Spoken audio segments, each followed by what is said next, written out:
kalam-kalam hikmah yang disampaikan oleh Sayyidina Ja'far Shadiq.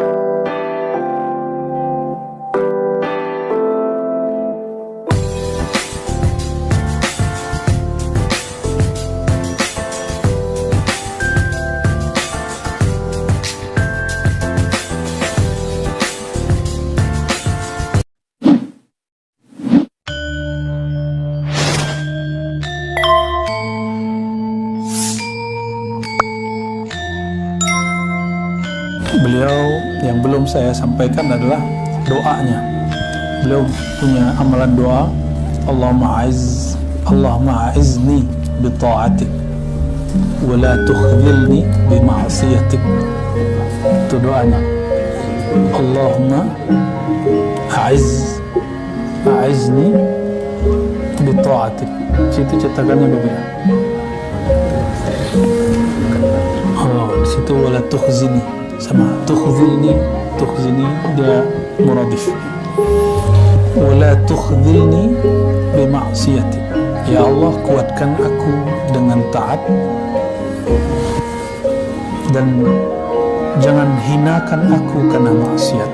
Itu manjanya hamba Allah, pengennya minta taat, kalau maksiat nggak mau dihina.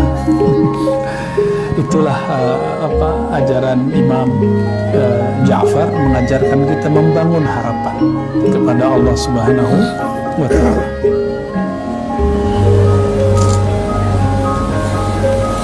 Nah, masih banyak doanya, tapi kita sampai di situ aja. Berikut itu doa tentang rezeki.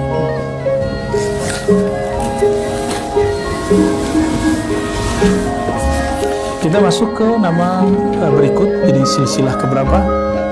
Sayyidina Nabi SAW, Sayyidina Abu Bakar, Sayyidina Salman, Sayyidina Qasim, Sayyidina Ja'far, Sayyidina Abu Yazid al-Bustami. Abu Yazid ini oleh orang Persia disebut Bayazid. Tidak, orang sana nyebutnya Bayazid. Abu Yazid al-Bustami, nama kecilnya Taifur. Dan saya punya guru juga, alhamdulillah, namanya Abu Ya Taifur, ya, orang Madura, murid daripada Syekh Ismail Zain Al-Makki dan Mursyid Tariqah Naqsyabandiyah, dua jalur Muzhariyah dan jalur Khalidiyah. Alhamdulillah kita bersambung juga dengan izin Allah kepada sanad beliau, ya. Kalau Muzhariyah itu tidak ada khawatnya seperti Khalidiyah, 40 hari 10 hari nggak ada, tapi mereka kuat di bab asyauq dan muhasabah, kuat sekali, ya. Mereka kalau sudah baca salam kepada Rasulullah itu menangis-nangis, merasakan kerinduan kepada Rasulullah Sallallahu Alaihi Wasallam. Imam Abu Yazid ini nama ayahnya Isa, jadi Taifur bin Isa. Lalu Isa ini sesuai namanya, itu nama siapa tuh? Nabi Isa. Nah, beliau seorang Nasrani. Fa aslama, lalu mu'alaf, ya. Quddisa sirruhu. Nah, beliau ini pernah berguru kepada Imam Abu Hafs Al-Haddad, ya. Lalu Yahya bin Mu'az Ar-Razi yang mengatakan man arafa nafsahu faqad arafa rabbahu. Jadi Imam Abu Yazid ketemu dengan orang yang mengalamkan itu. Tapi Imam Ibnu Arabi dalam mimpinya bertemu Rasulullah, beliau bertanya, wahai baginda, kata ahli hadis, beliau kan ahli hadis, berdasarkan penelitianku, ini bukan kalam engkau. Man arafa nafsahu, siapa yang kenal diri, kenal Rabbnya.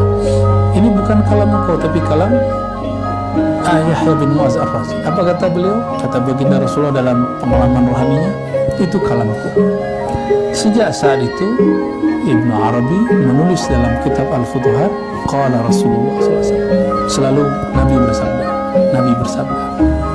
Jadi tidak lagi mengikuti adabnya ahli hadis semata, tapi juga adab ahli-ahli rohani. Imam Abu Yazid ini diperdebatkan kapan lahirnya, apakah dia lahir setelah Ja'far Shadiq atau sebelum. Ya, sehingga kalau memang dia lahir setelah Ja'far Shadiq, berarti dia hanya bertemu rohani dengan Ja'far Shadiq. Tapi jika dia lahir ya, sebelum dan sempat berguru, ya berarti benar sanad ini kuat secara zahir, tidak hanya secara batin. Imam Abu Yazid wafatnya sama dengan Imam Muslim. Imam Muslim 261 Hijriah, sama ya. Dan wilayahnya dekat. Jadi Imam Abu Yazid di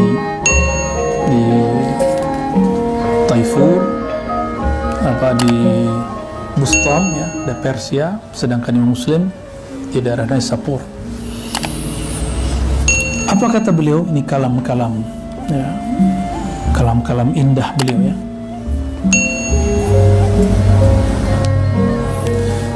Maziltu asuqu nafsi ila Allah wa hiya tabki. Aku senantiasa menarik diriku, nafsiyahku, supaya sadar bertuhan, supaya mau beribadah kepada Allah.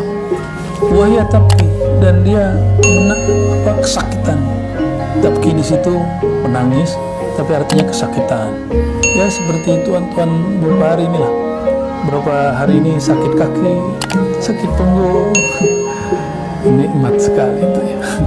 Kalau tidak pernah mengalami itu, tidak tahu lezatnya i'tikaf, berkhawat kepada Allah. Ya mesti mengalami. Masa cuma santri yang mengalami? Ya, makan terong, ya kan?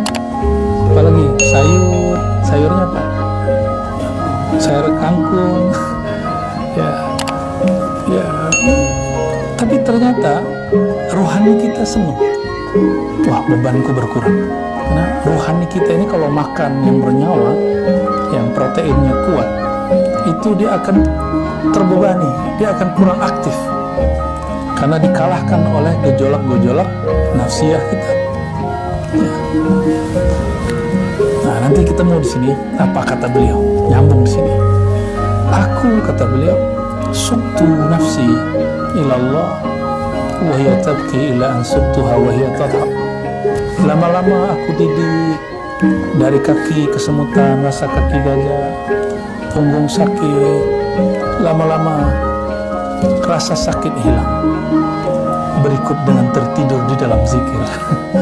Nah, ini saya kasih tahu, an-naumu qabla dzikr syai' wan-naumu fi dzikri syai'. Tidur sebelum zikir itu berbeda dengan tidur di dalam zikir.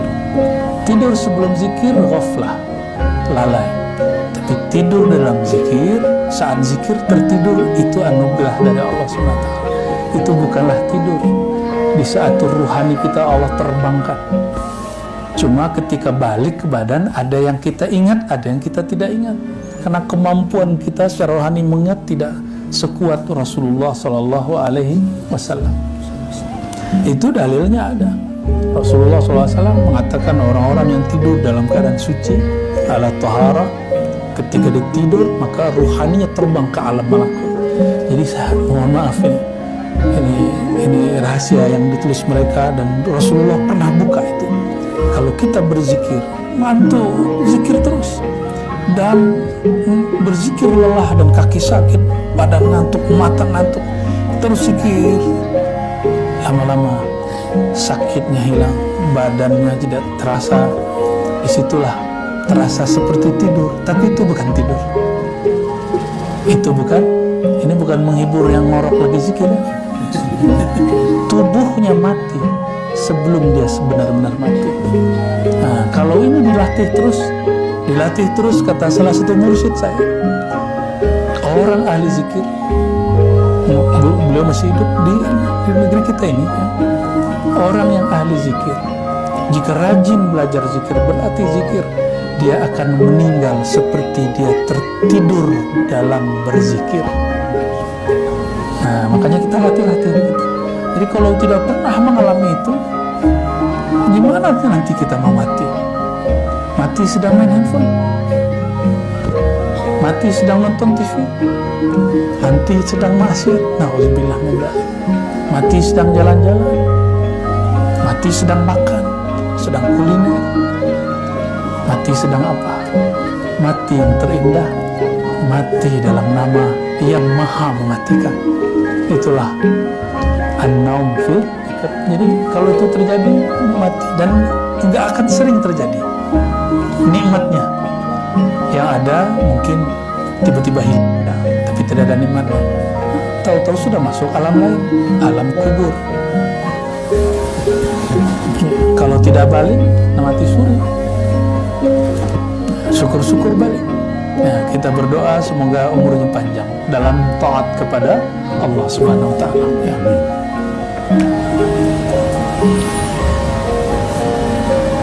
Jadi kata beliau, aku tarik diriku, aku didik diriku, aku hajar diriku, aku disiplinkan diriku, nafsiahku, tubuhku, mataku, tanganku, punggungku.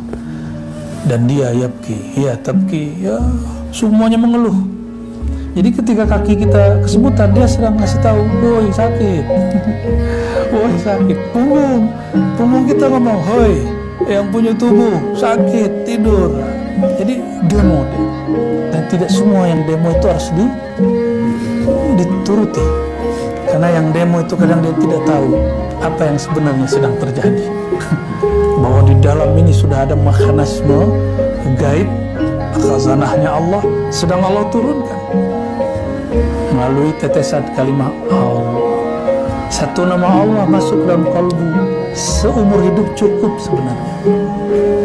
sebenarnya. Masalahnya dari kemarin baca nama Allah masuk nggak? Tapi insya Allah dengan talqin dari pagi sudah banyak yang masuk, ya. Jika tuan-tuan semua berzikir, lalu apabila menyebut mata dipejam, lidah dikunci, sebut nama Allah di kalbu, fikirannya tidak bisa diatur, maka zikir dengan lisan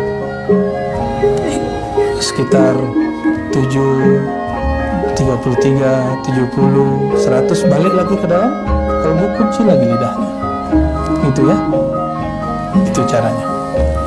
Nanti pikiran begitu lagi. Jadi sebenarnya di saat orang berzikir, dia sedang menembus alam pikiran dia. Itulah anehnya. Lagi tidak zikir, pikiran kita santai. Tapi kalau sedang berzikir, seperti melihat apa saja yang mau dilihat ada. Benar nggak? Apa aja ada. Nah itu alam hijab pikiran kita, namanya hijab fikrah. Hijab fikrah ini agak berat. Nah, itu sebabnya dikurangi makan, dikurangi buka handphone. Bahkan buka handphone itu paling mengganggu sekali, ya. Jadi kalau tuan-tuan masih buka handphone, zikir 23 jam, buka handphone setengah jam, itu rusak semua. Khusus bab latihan zikir. Jadi nggak usah, udah nonaktifin dulu, ya. Kadang iseng-iseng sepertinya, ya, masih coba lihat-lihat. Nah, itu mengganggu sekali.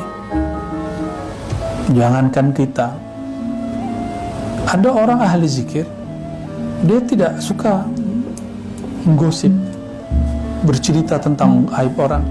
Tapi ada orang bercerita di samping dia langsung terfikir ke sana. Apalagi kita buka sendiri, ya. Khair. Beliau kemudian mengatakan, Ra'aitu Rabbal Izzah fil manam. Nah, ini terjemahnya gimana nih, Bu, ya? Aku bertemu melihat Allah di dalam tidurku. Melihat Allah di dalam tidurku. Fakultu, lalu aku bertanya. Jadi kalau hanya bertemu Allah, belum dekat. Jadi kalau hanya melihat, belum tentu dekat. Jadi seorang hamba ketika melihat Allah, pasti dia bertanya, Kaifat tariq ilaika ya Rabb? Bagaimanakah cara mendekatkan diri kepada Engkau ya Allah? Tariqahnya seperti apa? Lalu Allah SWT dalam pengalaman rohaninya Imam Abu Yazid, nah ingat, mimpinya Nabi wahyu, mimpinya wali ilham, okay? Mimpinya wali ilham. In tarakta nafsak faqad wasal. Jika engkau telah meninggalkan sisi nafsiyahmu, egomu, keinginan-keinginanmu, kerendahanmu, engkau telah sampai kepada kesadaran bertuhan. Maka kita menyebut dalam diri kita ada dua sisi, nafsiyah, ruhiyah, zahir, batin. Ya. Nah, nafsiyah ini, jadi kalau guru tidak menganjurkan amalkan satu, tidak usah amalkan dulu. Itu kadang-kadang ketamakan kita aja, kita ingin amal ini, ingin amal itu, nanti pusing sendiri, nanti gabut sendiri. Kalau kata ente gabut, tau gabutnya? Ya, bingung sendiri, loh kok ini banyak wirid. Nah, inilah nestapanya orang kolektor ijazah zikir tapi tidak punya mursyid. Datang syekh, ketemu syekh fulan, minta ijazah zikir, minta talqin. Lama-lama bingung, saya mau amalkan thariqah yang mana, saya mau amalkan zikir yang mana. Nah, maka mesti punya mursyid, murabbi. Dengan adanya mursyid, murabbi, mursyid arti yang memberi arahan, murabbi yang mendidik. Tidak cukup diarahkan, mesti dididik. Didikan itu terkadang keras, terkadang lembut, terkadang manis, terkadang pahit, terkadang menyakitkan.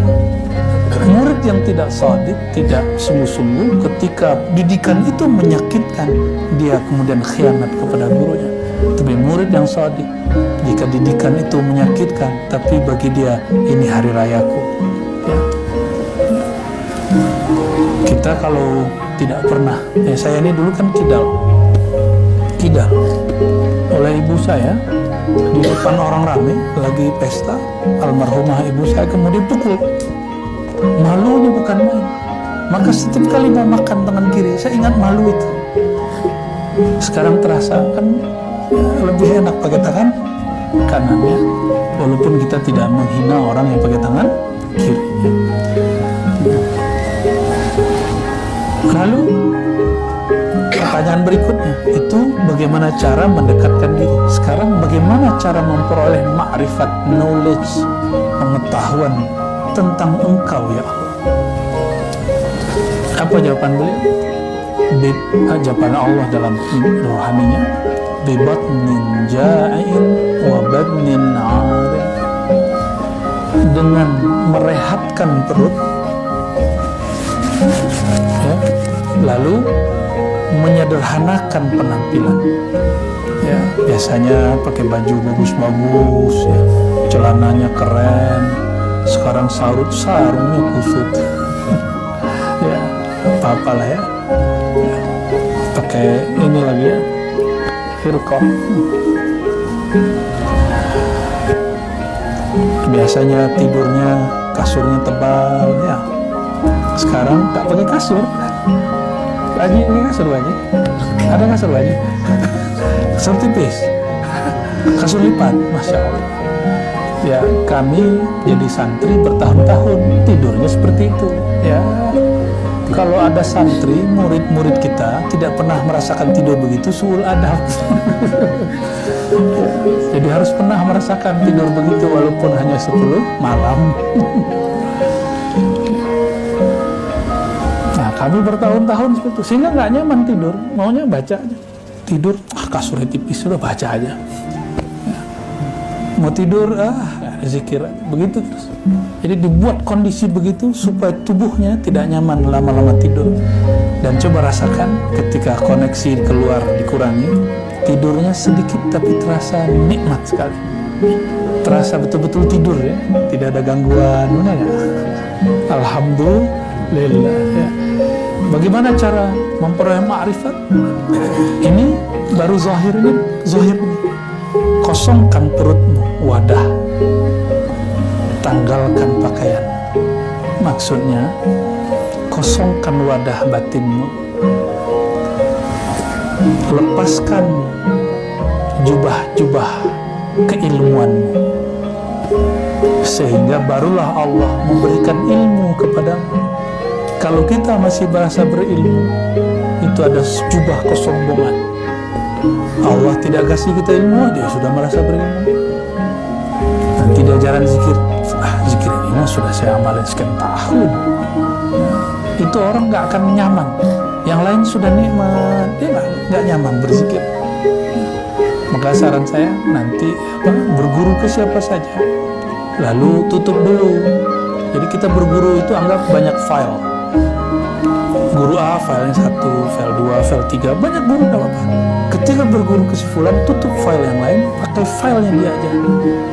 Itu cara saya mengkondisikan hati supaya tidak ngomong gini, oh ini saya sudah belajar, oh ini saya sudah belajar. Nah, kalau itu terjadi, tidak akan pernah mendapatkan ma'rifat. Orang-orang lama kalau diajar gurunya, ayo zikir, nanya, wahai tuan guru, kenapa ini zikir begini? Kenapa zikir keras? Kenapa zikir lembut? Kenapa lidah? Dulu tidak ada jawaban. Guru cuma, kalau kamu mau jadi murid saya, amalin, jangan banyak tanya. Zaman sudah berubah. Sekarang kalau ada orang bertanya, harus dijawab. Ya, karena beberapa orang udah buat kaidah, ciri-ciri ajaran sesat disembunyikan. Kita buka ilmu ini. Setelah kita buka, marah juga mereka. Ya, ilmu ini kok dibuka? Ini ilmu rahasia. Loh, rahasia kok dicetak? Ya, yang rahasia itu hasil pengalamannya. Manual caranya sudah ada. Itu nggak rahasia. Yang rahasia itu hasilnya. Buku cara jadi orang pinter banyak, buku cara jadi orang kaya banyak, tapi orang mencapai kekayaan itu rahasia. Orang mendapatkan kecerdasan itu rahasia. Bukunya sama, ya, sama-sama thariqah yang berbeda riyadhahnya, sama-sama rumah makan Minang, rumah makan Padang yang berbeda kokinya, ya. Kokinya perlu, walaupun mereknya sama, rumah makan Padang, tapi ketika kokinya lain nggak rasanya. Bahan sama, daging, santan, apalagi saya nggak tahu tuh bahannya rendah apa itu. Semuanya lah. Ada orang yang memasukkan daging dari awal, dagingnya hancur nggak? Hancur. Ya. Ada orang yang memasukkan daging telat, nanti dagingnya keras. Ada orang yang tahu tidak perlu pakai time, dia sudah punya rasa, dia pakai hidung. Santannya sudah mulai nyatu. Ada orang yang tidak mengaduk santannya, sehingga santannya berpisah dengan airnya. Dimasukkan daging, rasanya nggak jelas. Mengaduk itulah tugasnya guru. Mengaduk itulah kenapa kita ada zikir khataman, tawajuhan, zikir jamaah, berdoa, lalu teman-teman kemudian ikut mengaduk sendiri. Ya, saya masih ingat ibu saya dulu kalau buat rendang, beliau aduk pertama kali, setelah 3 menit, kamu sini, aduk ya, tungguin 10 menit, pegelnya bukan main. Tapi rasanya setelah itu nikmat. Nah, inilah maksud beliau tadi di depan. Aku berlelah-lelah, capek-capek, mendidik diriku, tapi ujungnya rendangnya nikmat, zikirnya lezat. Ya, insya Allah. Kalau tubuh ini senang makan daging, makan rendang, makan sayur, makan dagingnya kolbu, menyebut nama Allah Subhanahu wa Ta'ala. Jika tidak ditalqin, tidak diaduk, maka nanti tidak akan pernah menikmati lezatnya zikir. Jadi ini kabar, nggak tahu kabar baik apa kabar buruk. Jika berzikir terkadang nikmat, kadang tidak, itu namanya lelah dalam mengaduk. Sabar-sabar aja, nanti lama-lama lelah mengaduknya hilang. Yang muncul adalah si rendangnya sudah siap saji. Ya, zikirnya bisa dibawa kemana-mana, insya Allah. Ya, kenapa saya gunakan rendang? Karena saya suka rendang. Dan tinggal di kampung rendang, ya, jadi nggak usah bawain rendang kepada kami. Rendang saya banyak. Dan bunda kita juga jago buat rendang, ya.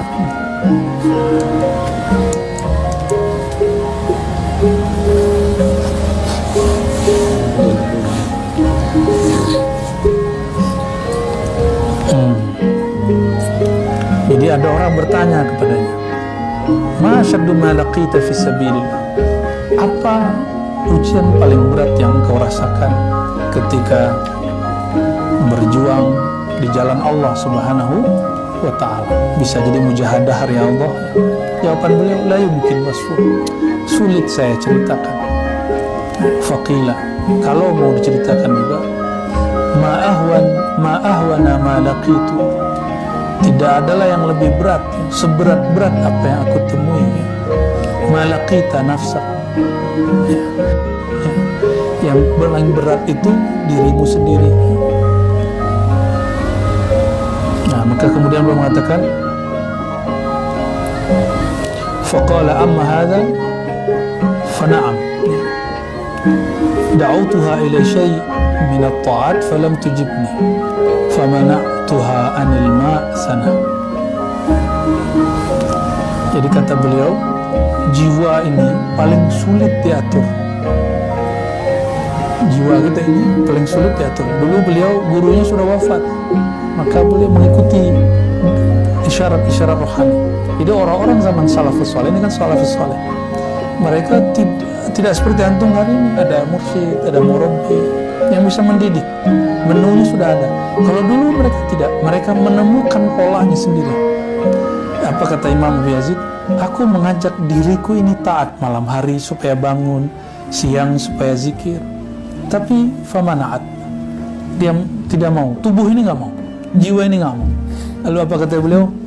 Famana'tuha anil ma' sana, maka aku, antum percaya apa enggak ya, aku mendidik diriku supaya tidak minum atau minal ma', tidak mandi wajib, bisa begitu selama setahun. Siapa yang sanggup nggak mandi wajib setahun? Kalau yang jomblo sanggup. Kalau Faiz ente nggak sanggup, Faiz, ente sudah nggak jomblo. Nama di sini bisa minum, tidak minum setahun, mungkin ya, saya percaya, saya punya guru, dia puasa tidak minum air setahun. Ada yang tidak tidur setahun. Terus gimana asupan airnya? Gak tahu. Saya nggak tahu ya. Ada orang begini, Abu Yazid orangnya, famana'tuha anil ma' sana, aku menahan diriku dari air. Nah, namun yang paling manusiawi maksudnya adalah beliau berpuasa selama setahun, itu paling pas. Berpuasa selama setahun. Ini takwil, kalau mau ditakwil secara syar'inya. Wa qala an-nas kulluhum yahrabuna minal hisab. Ini tuan-tuan, ini kalau nanti ada pengadilan, ada panggilan, belum pengadilan, panggilan rekap semua amal kita di dunia, lari nggak? Harusnya kita lari. Betapa banyak orang hari ini ketika dipanggil KPK lari, mangkir, bener ya? Nah, tapi Imam Abu Yazid ketika ditanya, ketika mengatakan nanti manusia, kalau kita bercerita tentang padang mahsyar lalu sampai di fase kelima atau keenam itu, yaitu hisab. Jadi semua amal kita dicatat lalu diprint, ditunjukkan sebelum disidang. Ini belum disidang. Rata-rata semua orang yahrabun, mereka lari. Apa kata beliau? Wa yatafuna wa ana as'al, lain denganku. Kalau aku ingin cepat-cepat dihisab. Bingung gitu. Loh, kenapa Tuan Guru? Kenapa engkau pengen cepat dihisab? Lima dalik. Lalu beliau mengatakan, kalau aku dihisab, berarti aku ketemu dengan yang maha menghisab. Ini yang aku mau. Lain logikanya wali-wali itu beda ya. Kenapa kita takut ketemu dengan KPK? Karena kita ada masalah dengan korupsi. Kenapa takut bertemu Allah? Karena punya masalah dengan Allah. Kenapa takut ketemu dengan kawan? Ternyata punya hutang belum dibayar. Nah, kira-kira seperti itu. Kenapa takut bertemu seseorang? Karena kita punya salah kepada dia. Abu Yazid wali Allah, kekasih Allah. Apa kata beliau? La'allahu yaqul fima baina dzalika ya 'abdi fa aqulu labbaik. Aku berharap jika nanti aku dihisab, Lalu Allah memanggilku, hei Abu Yazid, maka akan datang, labbaik ya. Terima kasih telah memanggilku ya Allah. Aku terima seruanmu ya Allah. Ini yang aku tunggu-tunggu ya Allah. Jangan berarti di surga. Sedari dihisab, aku sudah bertemu Allah. Jangan nunggu di surga kelamaan. Karena Sayyidina Sulaiman itu menunggu untuk dihisab. Itu 2 harinya akhirat, berarti 2000 tahun. Dalam hadis begitu. Maka Abu Yazid berpikir keras. Kalau 2000 tahun dihisab, 2000 tahun di mizan, 5000 tahun di sirat, beribu tahun di depan pintu surga. Lah kapan saya bertemu Allah? Cerdasnya Abu Yazid Al-Bustami ya. Jadi ini nyeleneh-nyeleneh yang unik tapi benar ya. Lalu beliau bacakan ayat, wa sami'a marratan qari'an yaqal, ada orang baca ayat, yauma nahsyurul muhtaqina ila ar-rahmani wafda. Yauma, hari itu dikumpulkan orang-orang yang bertakwa ila ar-rahman. Kalimatnya bukan ilallah, ila ar-rahman, kepada yang maha mengasihi. Jadi kalau orang bertakwa yang dikumpulkan kemana? Ilar Rahman. Tapi kalau hamba biasa, bukan ilar Rahman, ilallah. Itu beda ya. Kalau ilallah, siap-siap dihisab lama. Kalau ilar Rahman, wafda, dianggap sebagai utusan tamu. Kalau tamu dihormati. Yang nyuruh kita menghormati tamu Rasulullah. Siapa yang nyuruh Rasulullah? Allah. Kalau kita jadi tamu rahmat, pasti Allah kemudian menghormati. Dah kamu duduk situ, hisabnya selesai.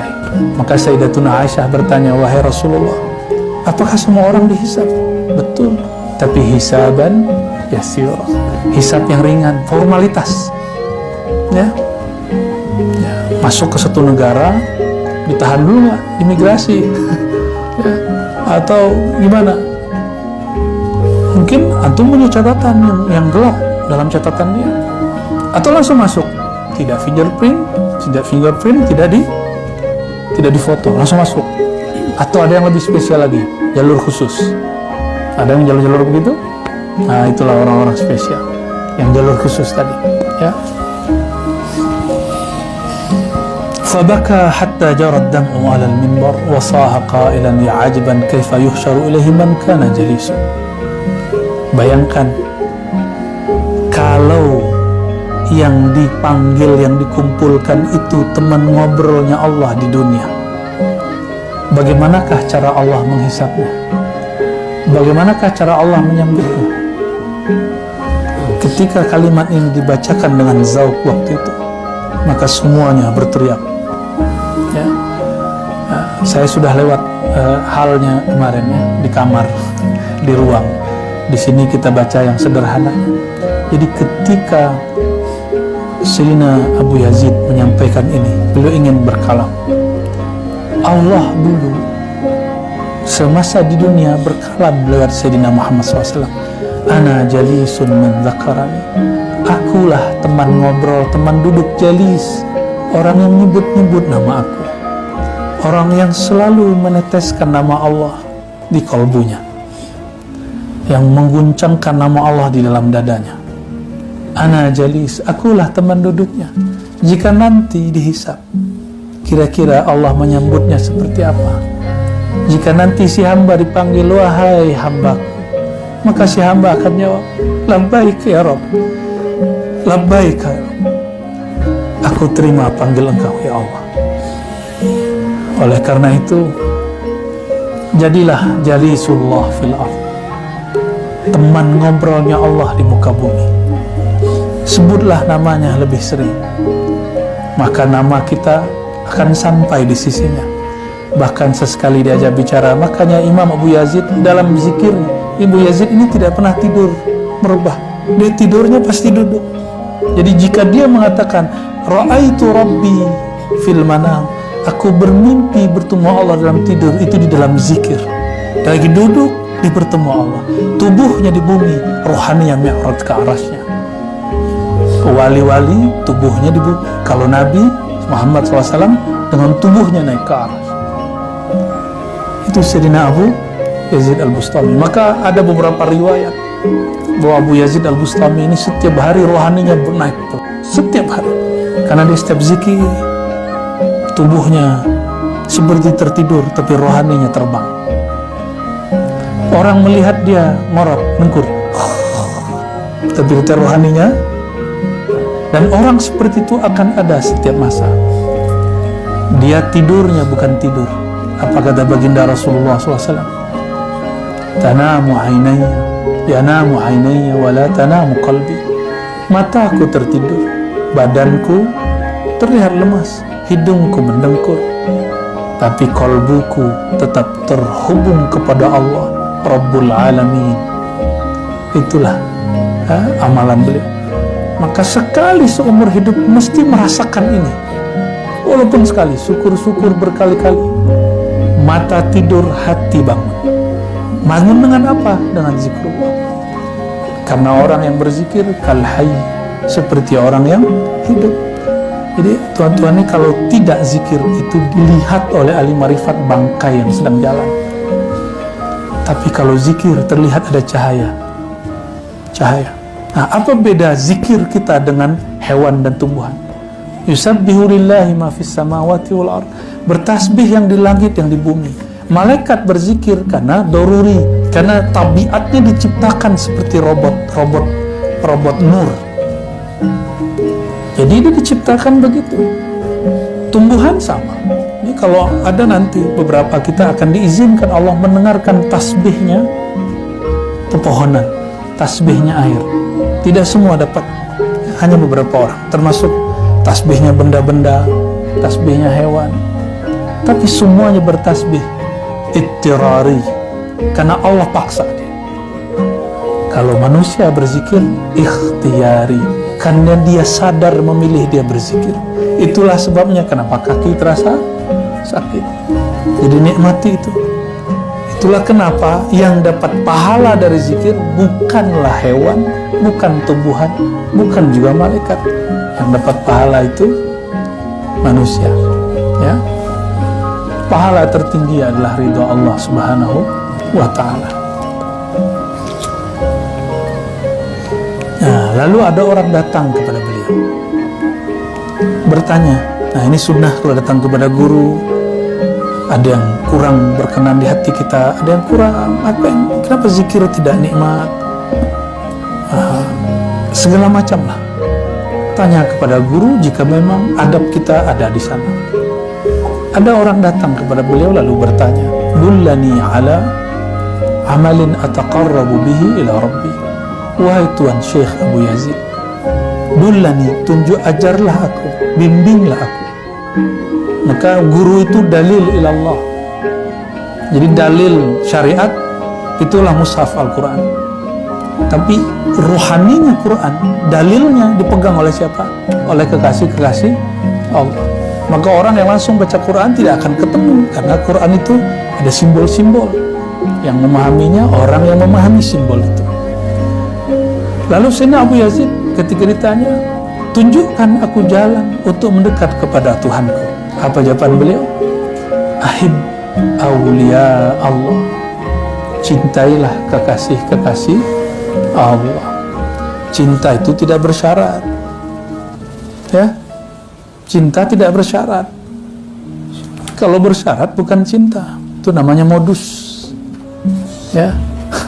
Cinta tidak bersyarat. Guru karena sayang kepada murid juga tidak bersyarat. Kalau guru kami dulu waktu memberi ijazah kalamnya apa? Ilmu ini mahal.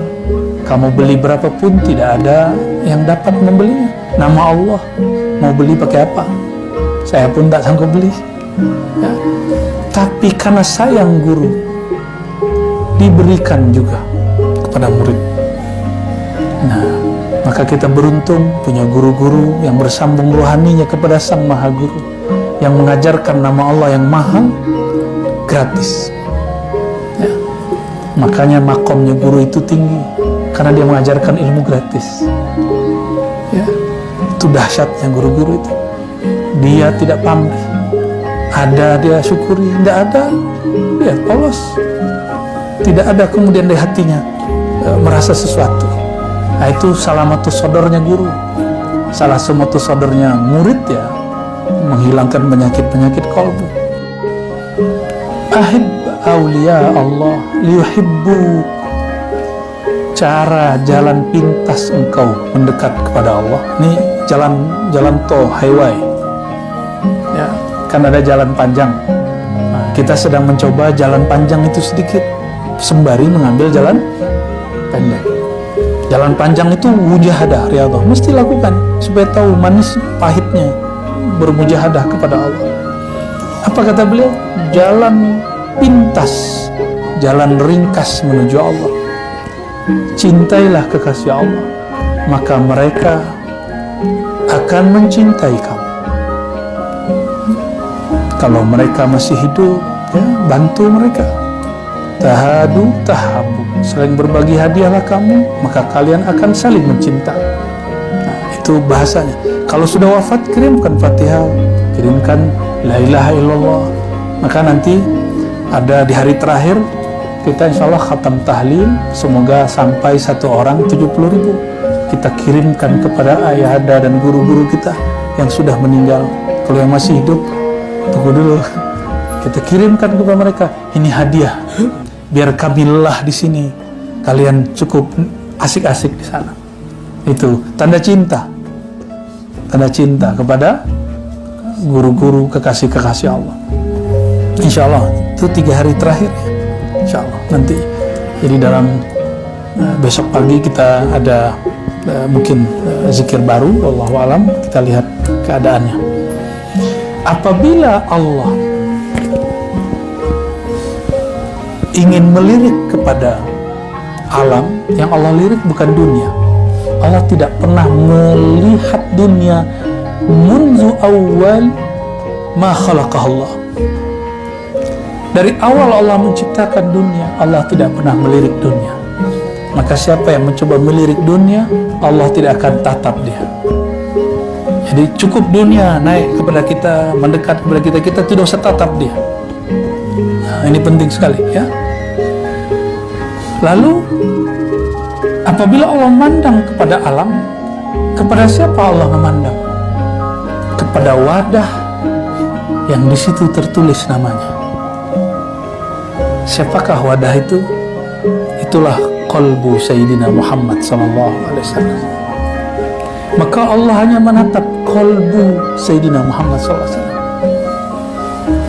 Jadi kalau ingin dapat cinta Allah, nama kita mesti ada dalam qalbu Nabi Muhammad SAW. Oleh karena itu dalam tariqatul mahabbah, tariqatul hub, jalan cinta kepada Allah, sholawat itu wajib. Karena sholat tidak diangkat kalau tidak ada sholawat. Doa tidak diangkat kalau tidak ada sholawat. Zakat tidak diangkat kalau tidak ada sholawat. Haji tidak sah kalau tidak ada sholawat. Semuanya tidak sah kalau tidak ada sholawat. Itulah makna kalam kami dulu, sholawat lebih wajib daripada sholat.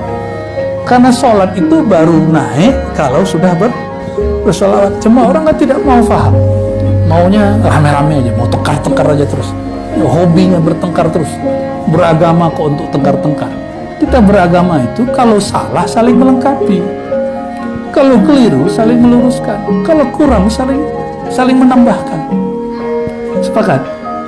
Ya, itu baru beragama. Innamal mu'minuna ikhwah. Tapi aneh, hari ini orang beragama semakin faham, semakin bertengkar, semakin banyak berdebat. Maka teman-teman yang menyaksikan kajian-kajian saya yang lama, mengkritisi kelompok ini, kelompok itu, kurangi nonton itu. Itu masa lalu saya. Ya, itu mungkin bermanfaat untuk orang-orang tertentu saja. Tapi kalau sudah fahamnya oke, sudah tinggalkan itu, langsung ke kajian ma'rifatullah. Awaluddin ma'rifatullah. Awal agama, inti agama mengenal Allah, bukan debat. Mendebatkan Sayyidina nggak Sayyidina, itu udah masa lalu saya sudah. Tawasul sunnah apa enggak, syirik apa enggak, maulid itu masalah. Kita hanya jawab sekarang seperlunya, bukan untuk berdebat lagi. Ya, tidak ada lagi hajat kita untuk itu. Nih, jangankan tuh nih, saya juga sudah mulai kesemutan. Allahumma sholli ala sayyidina. Sama kita. Apa yang antum amalkan, saya juga beramal, tapi dengan skala yang lebih banyak. Jadi sekali duduk 10.000 gitu. Antum sekali duduk berapa? Ya, nanti sekali duduk 70.000, sanggup gak? Angka itu latihan aja, bukan standar kebenaran dan usul. Itu latihan. Jadi latihannya orang-orang guru-guru nggak boleh ya, bangun melek. Jadi kalau nggak bisa zikir, bangun ngobrolin ma'rifat, buka kitab-kitab ma'rifat. Latihan-latihannya masyayikh begitu. Ini nggak ada ngobrol-ngobrolin dunia, nggak ada. Kalaupun ngomong dunia untuk akhiratnya. Ya. Nah, Allah ketika memandang kepada alam yang dipandang qalbu Sayyidina Muhammad SAW, secara fisik beliau sudah ditanam di Al-Madinah Al-Munawwarah. Maka qalbu ini siapa yang mewarisi? Itulah kekasih-kekasihnya. Maka kata Imam Abu Yazid, jika engkau ingin dicintai Allah, maka cintailah kekasih Allah. Kenapa? Setelah wafat baginda Rasulullah SAW, Allah masih menatap ke dalam kalbunya dan kalbu pewaris-pewarisnya. Nah, ini makna kalamnya. Fa inna Allah Ta'ala yanzuru ila qulubi awliyaihi fala'allahu yanzuru ilaika fi qalbi waliyin fayaghfiru lak wa su'ila. Oke. Kalau nama kita ada di kalbu seorang wali ini, ketika dia berzikir, wajah kita muncul dalam hawa kasih sayang dia, kasih sayang rohani tentunya. Mungkin kita punya hubungan suka menyapanya, hubungan baik kepadanya, adabnya bagus, ya, semua, sehingga dia jatuh cinta. Bukan jatuh cinta syahwat, jatuh cinta nur, cahaya. Ketika nama kita, wajah kita ada, dia sedang berzikir kepada Allah. Karena wali itu lebih banyak zikirnya daripada tidak zikirnya. Allah sedang menatap. Di saat Allah menatap, wajah kita ada di kalbunya. Fayaghfirullah, Allah akan ampuni kamu. Kita sholawat kepada baginda Rasulullah Sallallahu Alaihi Wasallam. Ketika Rasulullah ditatap oleh Allah, Rasulullah kan jawab. Jadi siapapun kita ini sholawat, Sallallahu Alaihi Muhammad Sallallahu Alaihi Wasallam, itu kita dibalas oleh Rasulullah. Dibalas per nama, per orang. Di saat nama kita disebut, Allah sedang tatap Rasulullah. Antum yaghfirullah. Itu. Nah, jadi nanti kalau zikirnya tidak bergerak, artinya kaku buntu, wudu atau mandi tobat, sholat tobat, lalu buka dengan sholawat. Buka dengan sholawat sampai rasa sholawatnya muncul dan rasanya itu kemudian hilang, baru kembali zikir. Ingat, kita tidak menyembah rasa. Rasa itu hanya penghubung dengan yang maha menciptakan rasa. Ya, rasa itu rahasia, perlu ada, tapi tidak mesti selalu ada. Kalau rasa tiada, yang maha memberi rasa tetap ada gak? Jadi kalau nikmat zikir hilang, rasa keyakinan bertuhan jangan hilang. Jadi kalau orang bertanya, kenapa saya zikir tidak enak? Sama guru saya ditanya balik, merasa tidak enak itu rasa bukan? Oh iya, rasa apa? Rasa tidak enak. Jadi zikir itu ada nano-nanonya. Nah, kenapa orang merasakan zikir tidak nikmat? Berarti kalbunya sedang sakit. Zikirnya menjadi jamu, jamu itu pahit. Ya. Haji masih minum obat? Obatnya pahit atau seperti permen, gula-gula? Nggak makan lagi. Wah, luar biasa. Yang makan obatnya pahit atau manis? Ya, yang manis tuh obatnya anak-anak tuh. Obat demam tuh manis ya. Obat tuh pahit. Lama-lama dia manis ya. Nah, sebenarnya banyak pengalaman beliau, di sini hanya sebagian saja. Karena kalau dinukil semua di Hilatul Aulia, kemudian beberapa kitab yang lain, Tabaqat Sufiyah, itu disebutkan kalam-kalam uniknya. Ya, Mi'raj Ruhani 70 kali sehari itu disebutkan. Ya, 70 kali itu sedikit bagi wali, karena wali-wali tertentu setiap nafas dia naik ya. Kalau Rasulullah, jika nafas itu bisa dibagi lagi, maka begitulah beliau naik kepada Allah, detik per detik kalbunya bersama Allah Subhanahu wa ta'ala. Maka teman-teman, saudara-saudariku yang dimuliakan Allah, apa yang kita lakukan sekarang sudah diberikan panduannya oleh beliau. Biarlah dia sakit dulu badannya, insya Allah nanti sisa nikmatnya ya, insya Allah. Dan terakhir, jalan pintas menjadi kekasih Allah, apa itu? Dicintai oleh Rasulullah dan pewaris-pewaris Rasulullah. Maka kata beliau, ahibbu, buatlah mereka cinta kepadamu, cintai mereka, buat mereka senang kepadamu. Insya Allah Allah Ta'ala akan senang dan ridho juga pada kita. Amin ya Rabbal Alamin. Nas'alullaha hubbaka, nas'alullaha hubbahu wa hubba man yuhibbu, wa nas'alullaha yaj'al lana al-amal alladhi yuballighuna ila hubbi. Allahumma ya Allah, yang maha pengasih, yang maha penyayang, kami memohon ya Allah kasih sayang, kami memohon ya Allah kasih sayang daripada para kekasih. Izinkan nama kami, wajah kami, diri kami ya Allah tergambar dalam qalbu baginda Rasulullah. Izinkan nama kami ya Allah terukir dalam nama yang di situ ada nama Rasulullah SAW. Izinkan ya Allah kekasih-kekasih Engkau senang kepada kami. Izinkan ya Allah para aulia-aulia Engkau tidak bosan bertemu kami. Izinkan ya Allah jika kami salah-salah adab kepada mereka, berikan kami maaf, berikan kami kesempatan memperbaiki diri. Allahumma ya Allah, tutuplah aib guru-guru kami, aib para wali-wali Allah dari mata kami. Ya Allah, tutuplah aib mereka dari pandangan kami, sehingga kami tidak berprasangka buruk kepada mereka, sehingga kami selalu tambah cinta kepada mereka. Allahumma ya Rahman ya Rahim, irhamna. Ya Allah, hanya kasih sayang-Mu yang kami harapkan, hanya kasih sayang-Mu yang kami minta.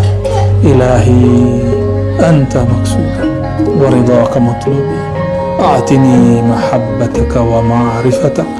Rabbana atina fid dunya hasanah wa fil akhirati hasanah wa qina adzabannar. Alhamdulillahi rabbil alamin. Al-Fatihah.